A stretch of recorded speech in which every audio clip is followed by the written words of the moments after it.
Yes, it's me, Mike Stone, and this is the Backseat Driver Podcast. This episode is brought to you by Gas Shocks, home of the 116 Trophy and 120 Coupe Cup. Hoddy Tyres, find the best tyres for your vehicle, supplying all the top brands to keep you covered in every season and every condition. Tarox Brakes, the art of slowing down, precision engineered in Italy for ultimate performance, and specialised automotive services, specialists in high quality automotive maintenance and classic car restoration. You can find the details of all our proud sponsors for this episode in the show notes. I'd like to introduce the backseat driver, somebody who is probably a little bit unusual. Unusual because she is, I don't know what you say, second-hand car dealer, used car dealer, classic car dealer. Classic car dealer. Classic car dealer. Sam Grange-Bailey. Sam, welcome to the Backseat Driver. Thank you, Mark. How did you get into all this? How does a very nice lady get into dealings? Because it's probably not the kindest environment to be working in. I'm a car dealer's daughter, so I grew up with it. Had a conversation with my dad when I left college about wanting to go and work for him full time, and he probably quite rightly at the time told me it was no game for a bird. So I went and worked in the sports trade for a few years, which was probably arguably tougher for a young girl in the 80s and 90s. But all the time I was still sort of working with my dad doing the photos and the adverts and obviously playing with the cars. And then in 2000... Was it new cars or used cars? Yeah. Oh, no, it's never new cars. Right. No. So even back in the 70s when I was a kid, it was all sort of classic and exotic cars then. Yeah. He never did anything new. Yeah. So, when did you get into actually selling them? Did your dad eventually say, right, you can sell cars? Well, come and stand alongside me and sell cars? Well, even when I had a separate career, I was still sort of buying and selling them with him. Yeah. Just in my sort of evenings and weekends and that sort of thing. But it was when I went on maternity leave in 2004 with my son, with our first. And I'd said to my dad, look, this is ridiculous. You know, we're going to develop 35mm film and the post office to send photographs off. You know, there's an easy way to do it. We need a website, we need email. Yeah. My dad was quite resistant with technology initially. So on maternity leave, got a bit of time on my hands, so I'm going to do it. And if you don't see the advantages of it, we can drop it. Yeah. But I think you will. So it'd be like a bit of like the advent of the internet and things like that. Well, I don't think it was the advent of the internet because I've been using it for years at work. But I think in terms of old school car dealers adopting it, it was becoming to the point where you'd probably fall to the wayside a bit if you didn't, in terms of the advertising and the sort of route to market. You'll find the dealers who use the websites. Yeah, and we were moving is roundabout that. We were moving from the Auto Trader magazine to the Auto Trader website. Essential viewing, didn't it? Where every Wednesday morning. Thursday morning. So it was, it used to be Exchange and Martin, Manchester Evening News, and then the Auto Trader launched, and that obviously took a big slice of the advertising market. But we set that up, and obviously my dad was very impressed that I could take a photograph and press a few buttons and the customer had it 3 or 4 minutes later. So we just started to do a lot more. I mean, we've always done a lot of business internationally because we've dealt in quite special rare cars. So we've always sort of bought and sold for import exports as well. So I think the fact that it was just a much quicker and easier process for my dad, that he actually instantly saw the advantages of it. So that was sort of the beginning of the end for the showroom, because we used to have a showroom on Princess Parkway going into Manchester. Yeah. So when there was a sort of the bulk of the business was coming from the emails and the electronic advertising, or they were still coming from the print advertising, but we were dealing with them electronically. Yeah. The fact that my dad had to sort of drive to Manchester every day, open up the showroom, sit there all day, when the bulk of the business was coming from elsewhere. So we sort of shifted it. We had a big unit in Mobley near the airport. My dad had a big 8-car garage at home. Yeah. So we sort of went to that appointment only sort of internet-based business. So we ran it off the website. And I sort of never not worked for him sort of full-time. So all through having the kids, I worked for my dad and my husband around the children. We had 3 and 5 years. So I had to be quite sort of flexible with anything I was doing. So that's why the cars sort of were ideal, because obviously they've always been And for most dealers, they are. There's a hobby element to it. Yeah, I think you've got to enjoy it to do it. Yeah. It's too hard to do it if you don't enjoy it. You say you dealt in specialist cars. What sort of? Because, I mean, over the years, specialist cars have changed, haven't they? Well, yeah, I mean... Of course, there was the advent, I'll say probably the 70s, of the classic car. I mean, until then, it was old cars, really, wasn't it? Or cheap cars. Well, there's always the argument about when does a used car become a classic car, and that's kind of been going on for forever and a day. But so in the 70s, when I was a kid, my dad always liked pre-war cars, so we've always got quite a lot of pre-war stuff. Bought and sold two, sort of from McAlpine we were talking about earlier. He always liked the pre-war stuff. He's always liked his Rolls and Bentleys. So in those days, it was sort of Wraiths, Dawns, very much the Clouds, 1-2s and 3s. And my dad has always sold American cars, so we were importing them in the... So I noticed you like on your on a lot of your social media and your podcast, you are to be seen with a lot of the big like 60s Americans. My Yank Tank, 60s and 70s. Yeah, got a very soft spot for those. And I just, early Rolls, and we had, I mean, the stock book cars were ridiculous when you look back. It was things like Miuras and 275s and Gullwing Mercs and the real, what's proper high-end exotic stuff now, because in the 70s that was dealer stock. Yeah. And that I've got adverts of my dad's, and there's a couple where it's, there's a Miura and a Miura SV, choice of two, 17,995, and then at the bottom of the ad didn't even get a picture. It's like a DB4 2995. It's the cars that are incredibly desirable and rare now weren't always in fashion.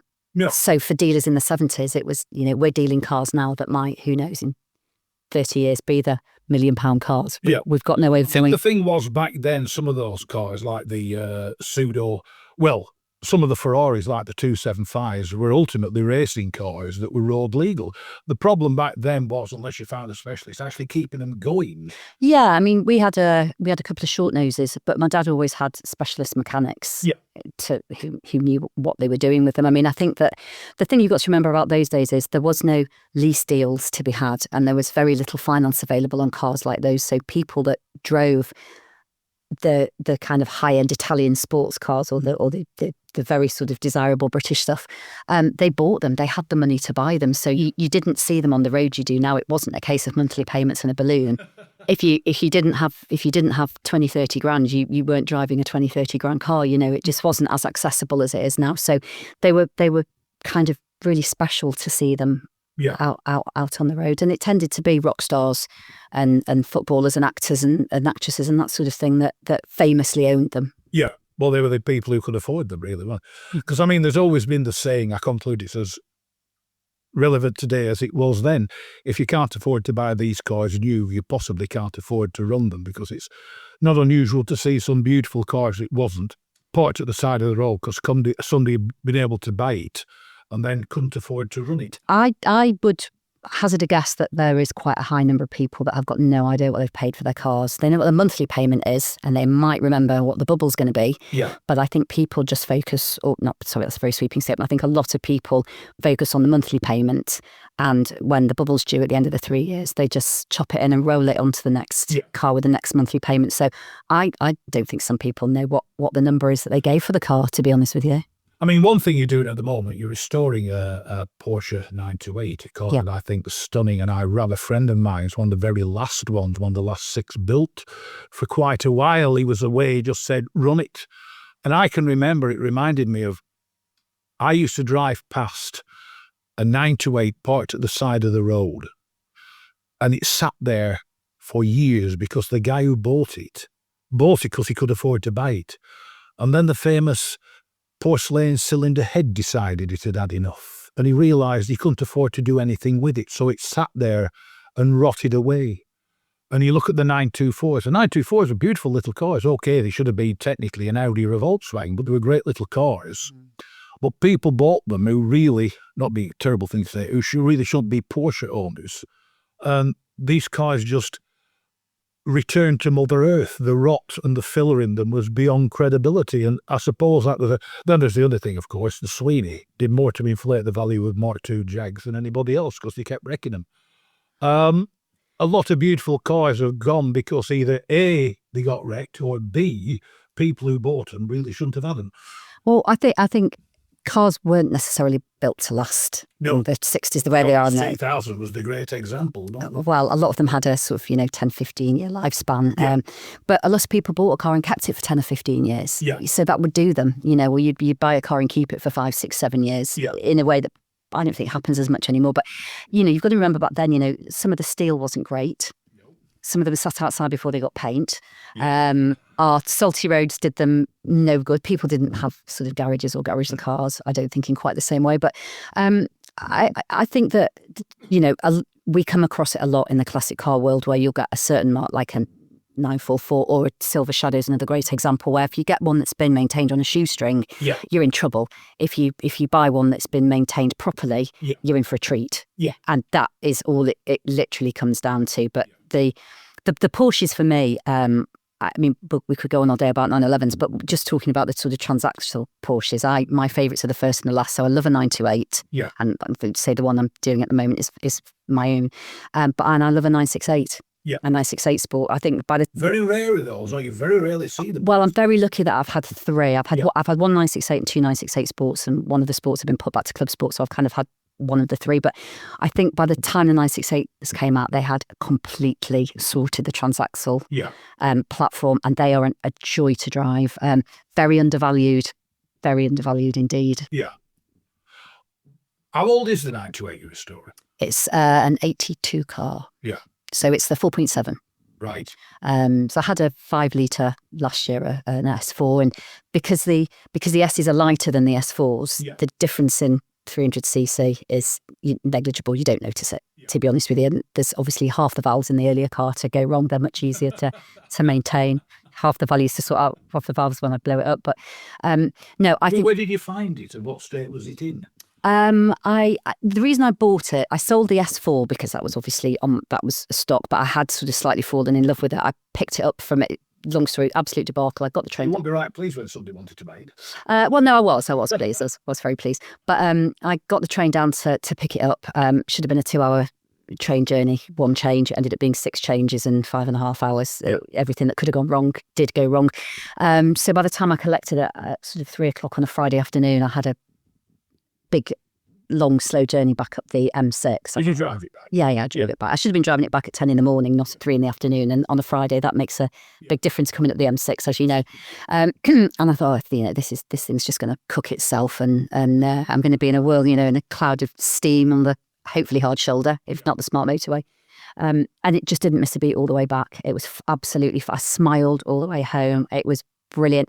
Got to the unit, put it away, and thought, no, I'm taking it home. So I just, and I ran it for a few days, but I got out of it after I think it was a 4 or 5 hour journey in the end, and I had no backache, no knee ache, no shoulder ache, and there's not a lot of modern cars you can do a journey that length in, and I just fell in love with it. I thought, you know what, I'm fed up of kind of getting out of 911s, dripping in sweat and glad to be alive, and I just felt like I'm definitely sliding into the GT years now.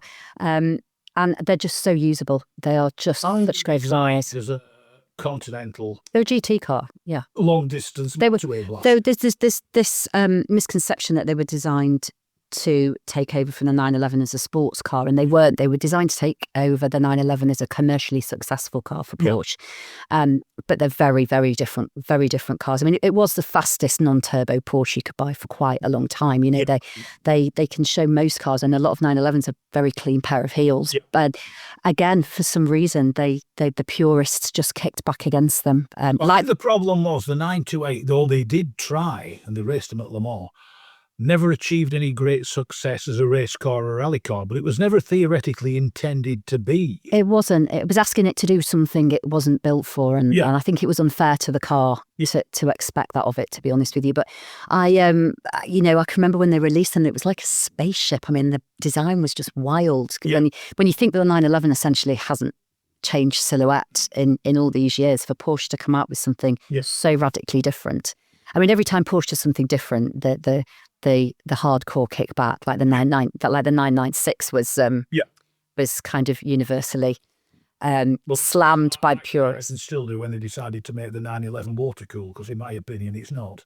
Well, designed to be. Well, I think we'll have to agree to disagree. I think the 996s are incredible cars. I think they're wonderful to drive. And as much as I love a 993, and I know the values of those are through the roof, I think from a practical point of view to daily, the 996 is the one I pick all day long. Yeah. So when you're dealing cars, I mean, do you go out and look for cars to buy in, or I mean, how do you still operate as one pet's term, a used car dealer, where you go and look for stock? I mean, I've recently decided to semi-retire, but there's a few routes. There's auction houses, and that's online auction houses and physical auctions, which are always, you can get lucky on the day. It's a great way to buy. Obviously, there's the usual advertising routes. We all have to keep an eye on eBay, Facebook, all the usual suspects.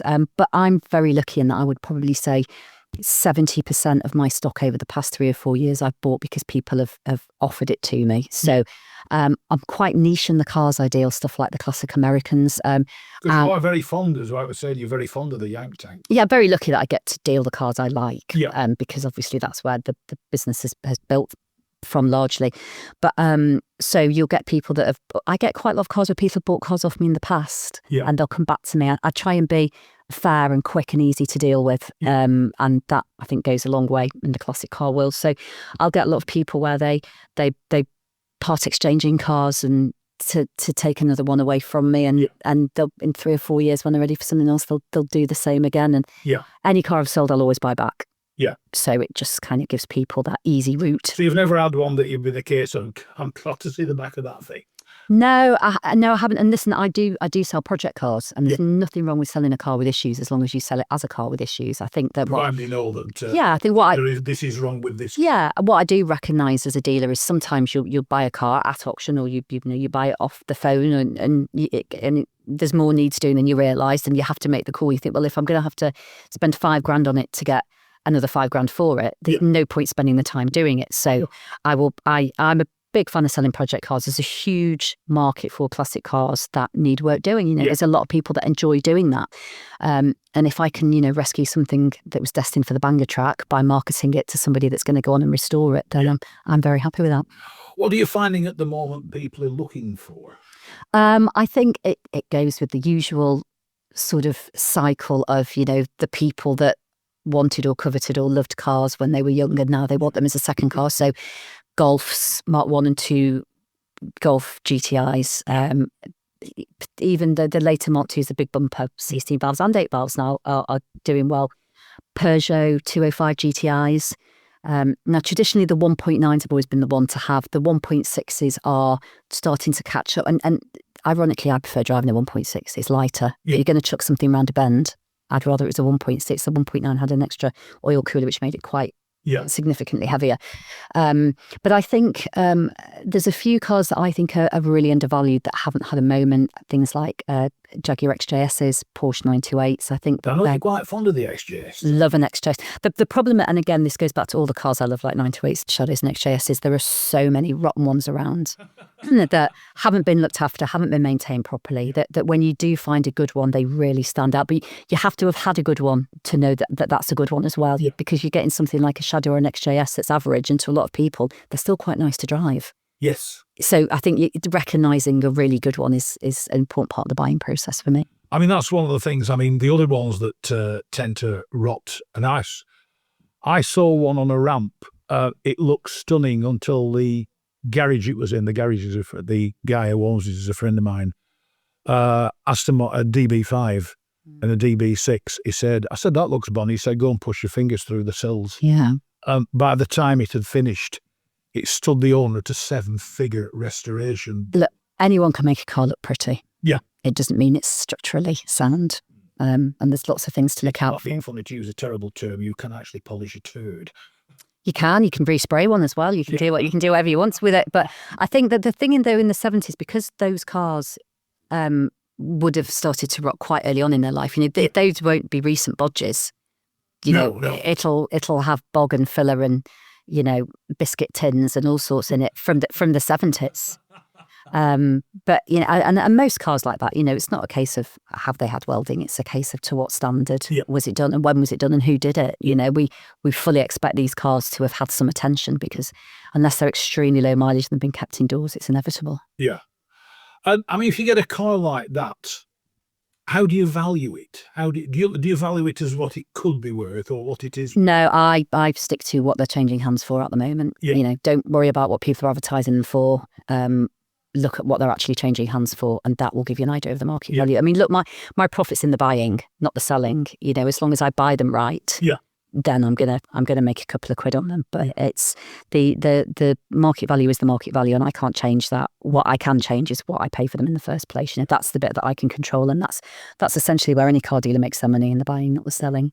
I mean, one make or mark that's always attracts attention, especially if somebody makes a bit of money, is Ferrari. I mean, what is your experience? Great Maranello makes. I swerve Ferraris, and I think it's for no other reason than my dad did. After the 275s, the only Ferraris he would have were 400s, because the problem as a dealer is they're problematic and they just tend to ping back on the elastic. I think you have to really know what you're doing technically with Ferraris, and because we don't, I've just always swerved. We've always done a lot of Lambos. Oh yeah, a lot of Maseratis. But I think, Ferraris, I think, like a lot of people, your kind of taste and your preferences and your knowledge of cars tends to come from your dad or whoever you happen to inherit the love of cars from. And like I say, after the 275s in the 70s, and a couple of really nice 400s in the 80s and 90s, they haven't been on our radar. There's easier ways to make money buying and selling cars than I suppose with classic Ferraris. It was a TV programme, Persuaders, with Tony Curtis driving the Dino. Oh, it was Magnum PI for me. That was a Magnum PI with. Well, I know to be fair, we had a couple of Dinos, but you see, at that point they were just bread and butter stock. They weren't particularly exotic or special. They were just a second-hand Ferrari. Yeah. At the time. Have you dealt in any cars that you think, I should have kept that, because it was a car to turn round at the time and sell and make. Almost all of them. And you think back to, God, I should have kept that. Yeah, I mean, the stuff that my dad had when I was young is mind blowing now. But yeah, even in my time, there's been a few that there's been a few that I wish I'd not sold because the prices have gone up, but you're not to know that at the time. But there's been a couple I wish I'd kept just because I'll never own one like it again. Such as? I sold. It was originally my dad's Rolls-Royce Camargue, but it had a Harvey Bailey handling pack on, which it completely transforms, and it's a completely different car, and very low mileage, beautiful spec. And not a Rolls-Royce, a lot of people know, because very low. They made many of them. They were the most expensive production car in the world, so there were very few people that could afford them. A lot of them are left-hand drive and didn't land in the UK anyway. And unusual looks. Yeah, Pininfarina designed, again, a Marmite car, really, really divides opinion. But my dad's had 3 over the years, so I've always loved them. And again, because I've been lucky enough to drive more than one, I recognise that this one that we sold about 6-7 years ago was a really special one. And, that's probably the one that got away in terms of one I'll never see one again, and I should have kept it. I mean, roughly, what are they worth? Do you know what? 35 to 60. It depends on the car, the spec, the history, the colour, how they drive. Again, a rough one is going to break your heart and clear your bank account out if you think there's no such thing as a cheap car. Yeah. Well, occasionally there is, but as a general rule of thumb, if it's cheap for a reason. Yeah. And what were the other ones you wish you'd never parted with? I've had a few shadows of my own, but again, there was one in particular that was fabulous, and I wish I'd never sold it, and I'm on first refusal for it. But and like I say, that's one again. I think I really struggled to find another shadow that just drives as well as that one. Yeah. It was just an exceptional car, and I should have kept that. I mean, one car I grew up with, or 2 cars I grew up with, I was fortunate enough. Well, my grandfather had a couple of Clouds. Which ones? 1, 2, or 3? 2 and 3s. Mm. And Cobra. AC? Proper AC Cobra. That's why when people say to me, now I've got an AC Cobra, I look at it and say, no, you haven't. Mm. And I tend to have upset quite a lot of people by talking about that.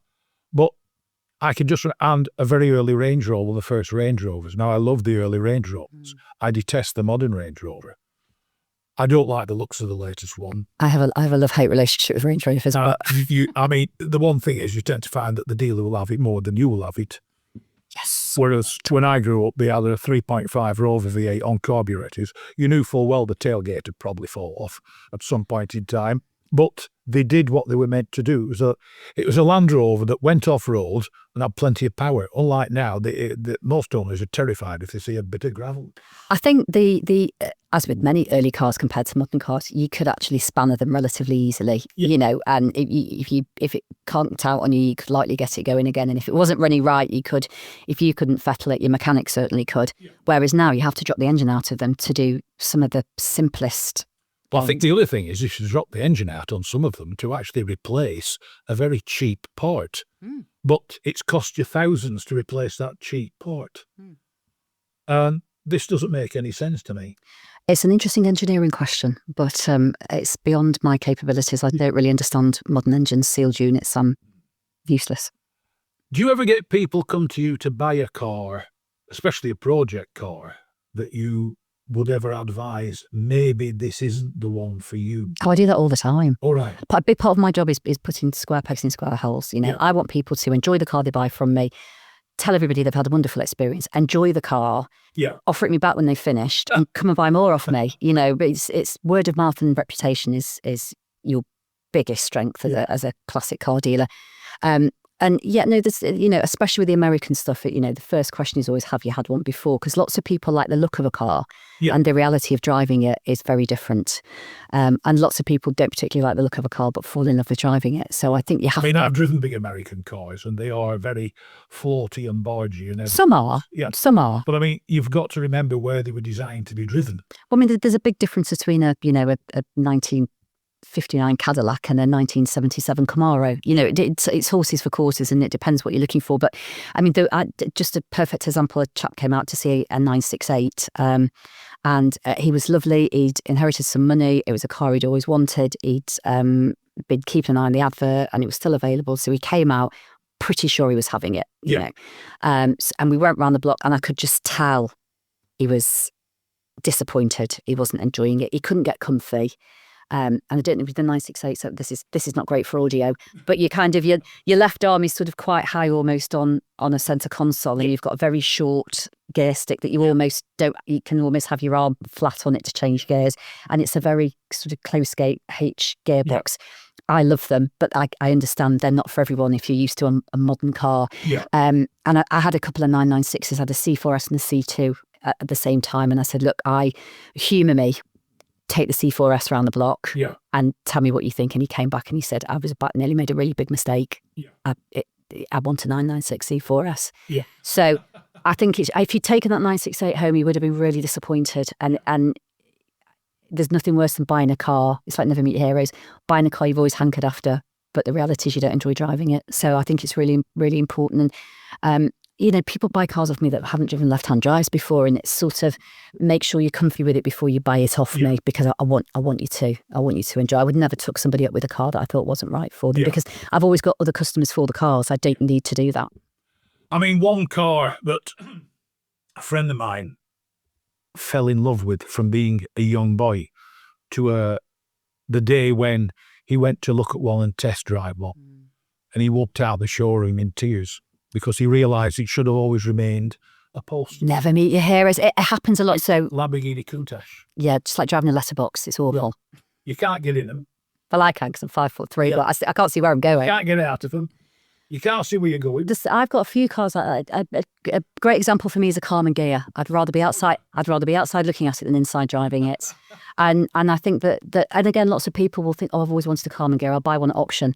And you're either going to fall in love with driving it or you're going to hate it. Nothing in between. But I do think that making sure that the car is, especially if it's, it's quite an emotional purchase, a classic car. It's very often a hobby car, or it's realising a dream, or it's nostalgia. It's going back to a time that you remember very fondly.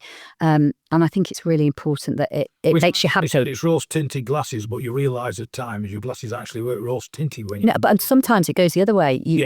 I'll have people looking at a car and say, well, do you want to take that around the block? They're like, nah, I'm not interested. And then again, it's like, humour me. I think you might enjoy it. And they'll come back and they're like, bloody hell, I love that. So I do think it's kind of, it's recognising, these cars, these hobby cars and sort of investment cars, they've got to make you smile. Otherwise, there's just no point having them. Unless it is purely for investment, there's no point having them. I mean, you talk about investment. Are there any cars out there that are investments? Because it's like anything. Yeah, absolutely. I can remember the day when one guy, as investment, bought 3 Ferraris. I can't remember which ones they were he bought. And then the bubble burst. And instead of selling each one at a vast profit, he had to sell all 3 of them for less than the price of one had become. Yeah, if he'd hung on to them till now, they'd be back up there. Yeah. It's all about cycles and timing. I think, the market will always, we have ascending markets, descending markets, and we have plateau time. And different cars are at different parts of that scale at different times. Sometimes the market sort of softens as a whole, as we've seen recently. And sometimes, some cars in particular will drop off a cliff while others maintain. Are you able, in your experience, user experience, to work it out a little bit better than the average Joe? I don't think so. No, I mean, look, I think the E-Type prices went nuts, and we were all thinking we used to pay £100 for a bucket of Alts and a cardboard box, and the rest, and we were all thinking this isn't sustainable. So, and they have consequently dropped off a cliff. And if you've ever wanted an E-Type, now's the time. They are the best value I've known them in my lifetime, to be honest with you. And they will start to come back round again. So, we do recognise that. Some of the Astons. It depends which one. I mean, I've always been told if you want an E-Type that really will retain its desirability, Series 1, especially a flat floor.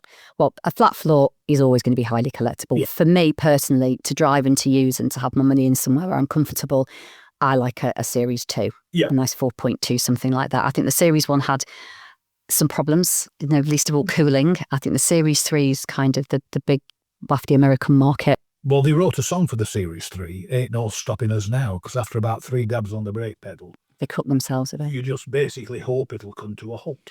Well, I think the Series 2 for me is a sweet spot. I think the cooling system cope, the brakes cope, the engine's lovely. They drive really nice, and they're kind of a little bit smaller than the Series 3s. But again, it's horses for courses. And there's some cars now that we look at, like the Astons, the Baby Vantage, the V8. They're a cracking value for money. And if you can find a really nice low mileage, good service history example with a good spec, with a manual gearbox. Past guest and friend of yours, which is why you're sat here, Mike Smith. We were talking about Astons, and he said the little V8.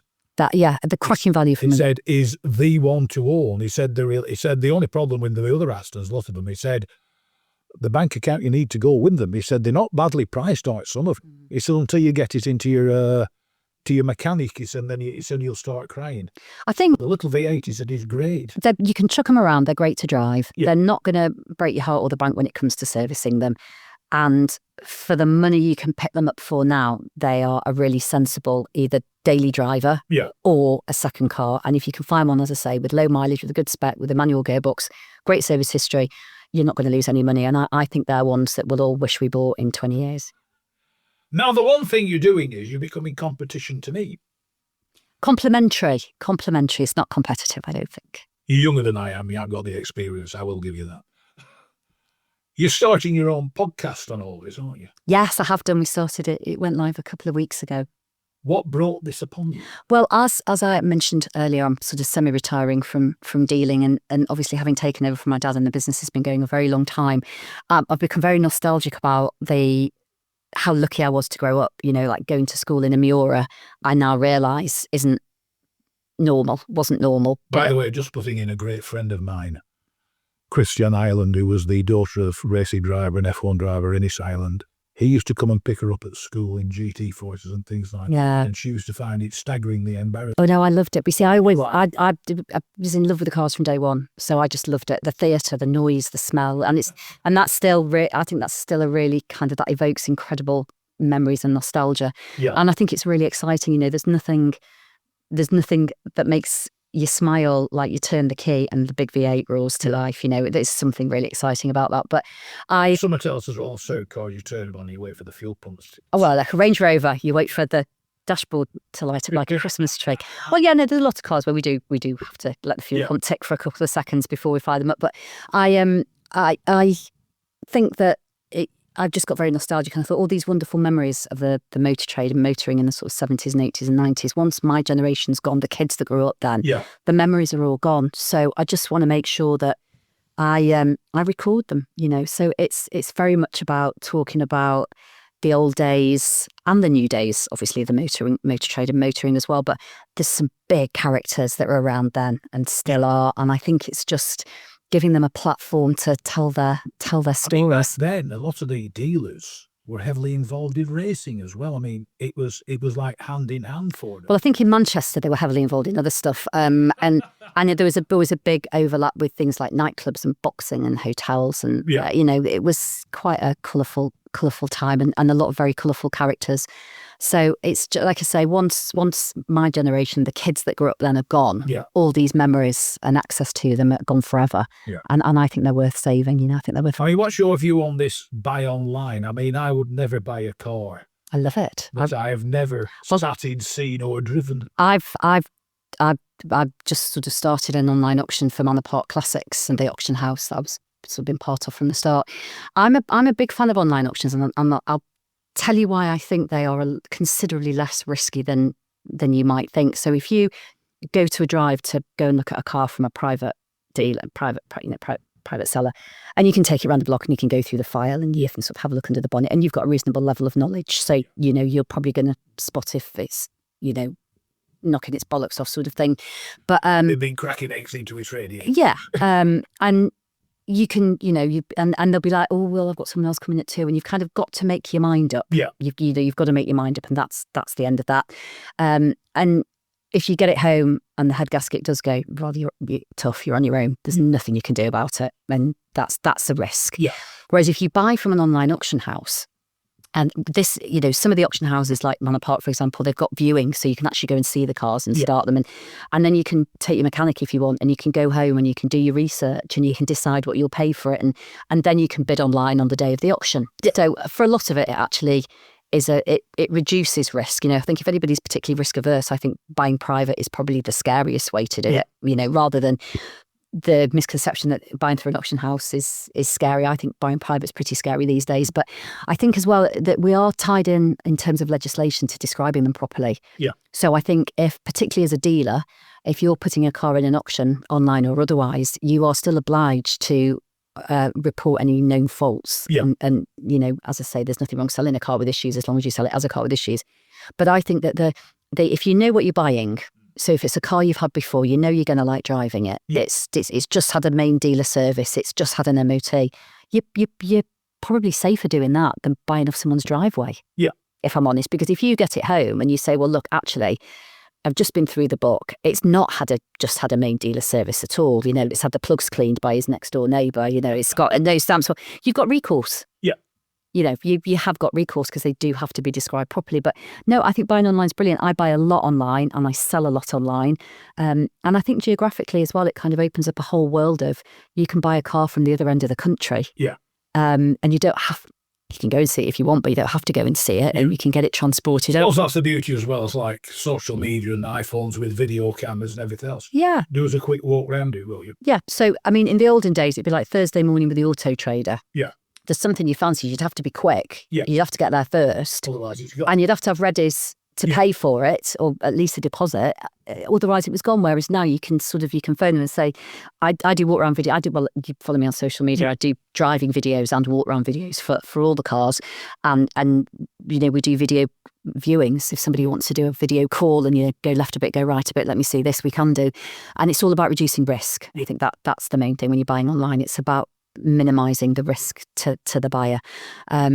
But yeah, I think the only thing you can't do obviously is drive them. Yeah. So, what you don't want to do is, again, we talked about this a few minutes ago, buy a car you've always wanted but you've never driven. Yeah. Because if you get it and you don't like driving it, well, you're stuck with it to a degree. We just re-advertise it. Yeah. Yeah. The great thing about an online auction is that whatever you buy it for, somebody was only one bid behind you. Yeah. So that's your market value. Yeah. So if you want to resell it, there's at least one person out there that would have given a couple of £100 less. Yeah. Or £500 less, or whatever the bidding increments are. So I think that buying on auction is a great leveller in terms of valuations as well.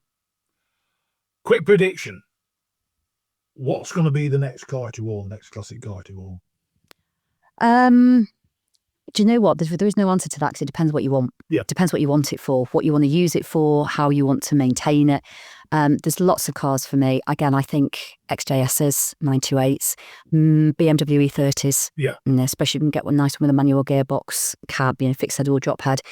I think those baby Astons, the V8 Astons, Yeah. slightly as a modern classic, are a great one to look out for. And, if you want something that's going to be easy to spanner, fairly unproblematic, and you can have an absolute blast driving, and don't forget the show scene, the shows and the meet scene's fabulous now. Something like a Mark II Golf GTI or a Peugeot 205. And then the prices are creeping up now, but for 10 grand, you can have a really nice, usable hobby car. Yeah. And like I say, it opens up a whole social scene for you. The meets that we go to are brilliant. And it's not just these sort of big car meets at Tatton Park. It's things like, local pub to me does one every other Thursday all summer, and another pub does one every Tuesday all summer.